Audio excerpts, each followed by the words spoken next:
somebody might say, see, you're supposed to submit under the authority and support it when they're martyring you for being a Christian. Mm-hmm. Now, in our republic, the beautiful thing is we can hold the standard to our own government.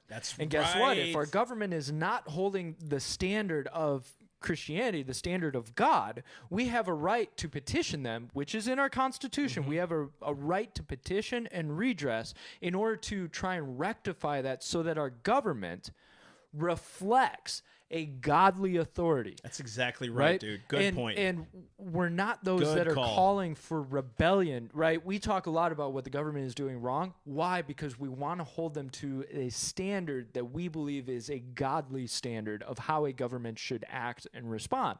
If you notice, our government seems to be doing away with consequence for evil doing. 100%. Look what's happening. Ecclesiastes says that because the punishment against an evil works not executed speedily, evil is set in the hearts of men to do it. The more we get rid of consequences to the crime, people will continue to do more. Like, imagine if someone committed murder and they just wrote them a ticket. I mean, imagine that. Yeah. What's worse? My buddy Jared just texted me this. What's worse? Capital punishing for someone for murder or taxing someone to death to make sure that that person lives right in a jail cell? You're forcing me to pay taxes to let that guy live. Mm-hmm. What's worse? You're forcing me to let that guy live. Right? In a jail cell, 3 hots in a cot, go to get a college education, all these things, right? So you won't do capital punishment, right? But you'll force me to pay taxes to make sure he's okay. Yeah. And my question has been on that idea is, if this person has heinously taken the life of another individual, why do they still get the right to life? Yet the person they took the life of does not get that right to life. Now, think about this. Back in the day, they used to be called outlaws, not criminals. Outlaw. What that means is they're outside of the law. Mm-hmm. Why is it that when you get arrested, you get read Miranda rights? Because you forfeited your rights at that point. When you've committed a crime, such heinous as murder or something like that, you forfeited now your rights. You're at the mercy of the justice system now. That's how our government's established. If we're going to read it correctly, go ahead. Yeah. Let's. No, I'll continue. I'll continue because I'm not done yet. But it says this: do what is good, you'll have praise of the same. Let's see here. But if you do what is evil, this is verse 4, be afraid. Listen to this.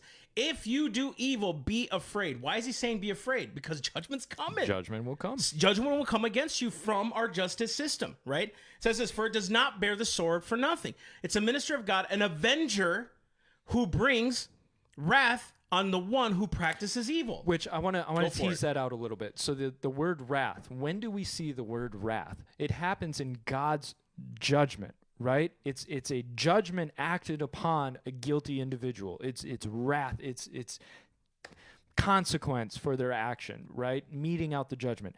But notice the other word, an avenger. So the idea of the avenger in the Avengers, Captain America, here we go. The idea of the avenger in the Old Testament was somebody who was a relative of the family of a murder victim who could actually avenge the murder on the murderer. Now, the murderer had an opportunity to go to a safe city, but if the avenger caught the murderer before making it to the safe city, that was legal. That was a legal avenging.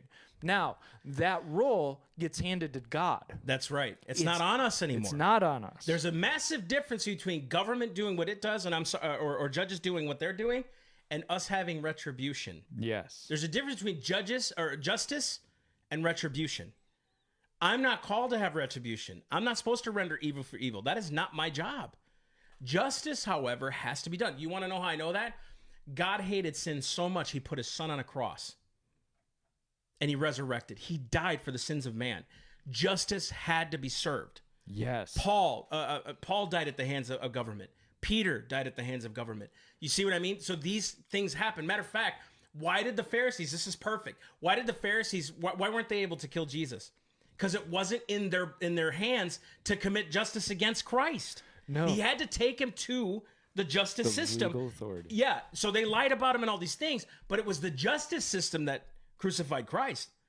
It was the will of the Pharisees. They were bloodthirsty. They shouldn't have done it, and they received their own just reward, right? That's what he said. But notice the Pharisees couldn't kill him. That wasn't within their purview. That wasn't what they were called to.